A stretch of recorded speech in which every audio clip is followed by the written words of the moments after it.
السلام علیکم ګرانو کتونکو، یاسر خان یم. امید لرم چې ټول بخیر. نننی ولاګ د یو امداد فلاحي تنظیم په حواله سره دی. زموږ د بایزوخر کې یو تنظیم دی چې د دانیال کوثر او مرتضی کسور په نگرانۍ کې چلیږي. هغوی سره نور هم ډېر بلا ملګري دي او نن د هغوی د 22مه روژه ده. دلته چې کوم مزدورکار خلک دي او غریبانان دي، هغوی دپاره د افطار پارټۍ پروګرام کړی دی. نو ما یې زه ستاسو سره دا هم شریک کوم او کار روان دی. خو زما شاته تاسو کتی شئ، دا لګې دي پخلی شروع دی. پروګرام شروع کوم، چېرته هم مه ځئ، زموږ سره اوسئ.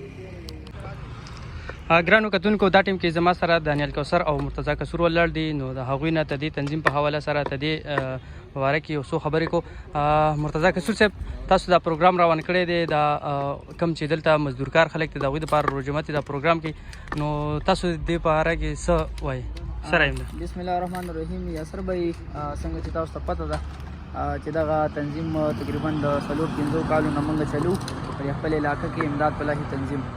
او زمونږ تنظیم دغه ملګري به خبر هم وي چې وخت په وخت مختلف کارونه کړي دي.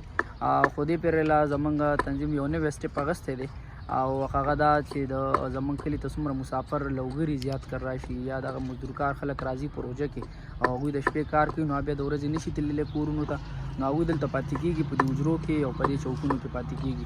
زمونږ د تنظیم دا دویمه روژه ماتې ده، افطاري ده چې مونږ یې کوو. بله ورځ موږ یو روژه ماتې کړې وه، تقریبا داسې 100-120 پوشه کسان پای کې هم او دغه دویم روژه ماتې موږ روانه کړې ده. نو کوشش کوو چې دغه مسافر کم راغلي دي زموږ کلي ته چې د هغوی دپاره څه نه څه تنظیم وکړو.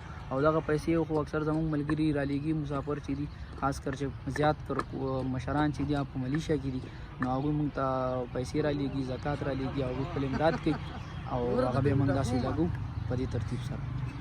دانیال کوثر صاحب، تاسو څه وایي؟ یاسر ډېره مهرباني او مرتضی ښکلې خبرې وکړې او دغه خبرینګ دي. بس زمونږ دغه کوشش د 4-5 سالو شو دغه تنظیم مونږ شروع کړی دی او د وخت په مناسبت سره مونږ پیکیج وباسو. داسې زیات تر بیمارانو له مونږ ځو چې ضرورت یې ورته هغوی له هم ځو او د هغوی چې څه ضرورت یې پوره کوي.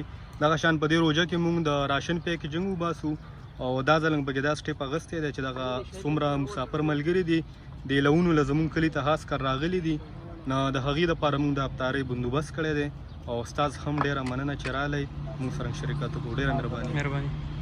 ذکر رسول الله صلی الله علیه وسلم فرمایي چا چې چا له روژه ماتی ورکړ نو د ده ګناهونه به الله رب العالمین معاف کړي، الله به پرې د اور نه آزاد کړي او څومره ثواب چې دغه روژهدار شوی دی او تا له روژه ماتی ورکړی دی هغومره ثواب به تاله الله رب العالمین درکړي. دریم عمل په دې میاشت کې چې موږ ته خپل پیغمبر تیزی را کړې ده خیرات او صدقه ورکول دي، ځکه محمد رسول الله صلی الله علیه وسلم وی هغه په دې میاشت کې د تیزې سینې نه زیاته صدقه ورکوله. زکات در باندې فرض دی، زکات ورکوه. که زکات دی الله دله حلال مال درکړی دی، دا خپل حلال مال د الله رب العالمین په بندګانو باندې په دې میاشت کې وشینده.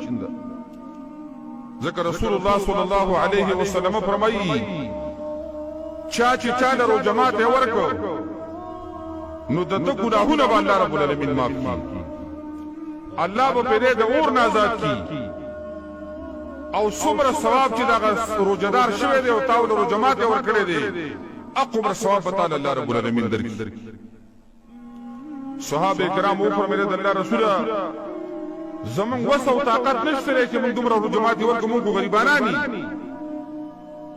رسول الله صلی الله علیه وسلم وفرمایل الله رب العالمین د دې روژه ماتې ثواب هغه چا له ورکوي چې چا له یوه کجوره ورکړي، چا له یو پیالې اوبه ورکړي، چا له یو ګیلاس پی ورکړي، د پوره روژه ماتې ثواب به تعالی الله رب العالمین درکوي.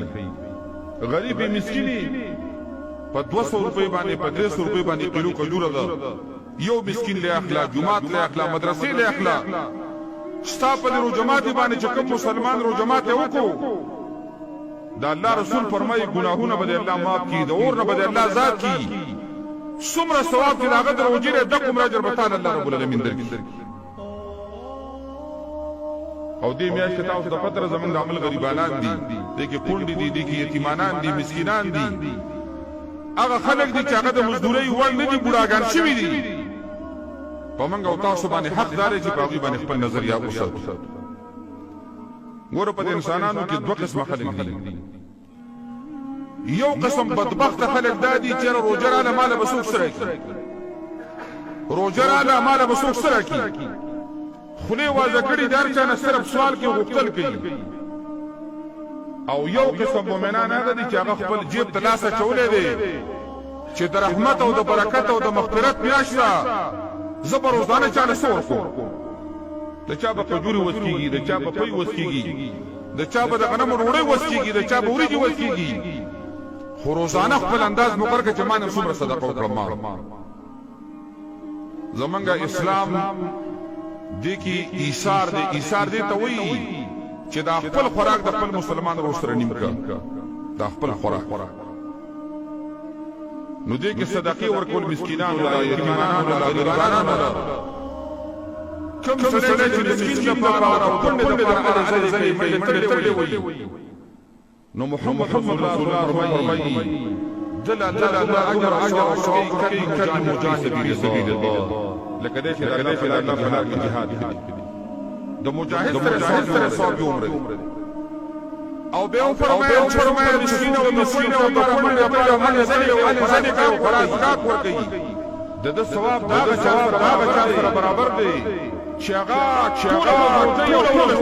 ټول شپه تهجد کوي. الله رب العالمین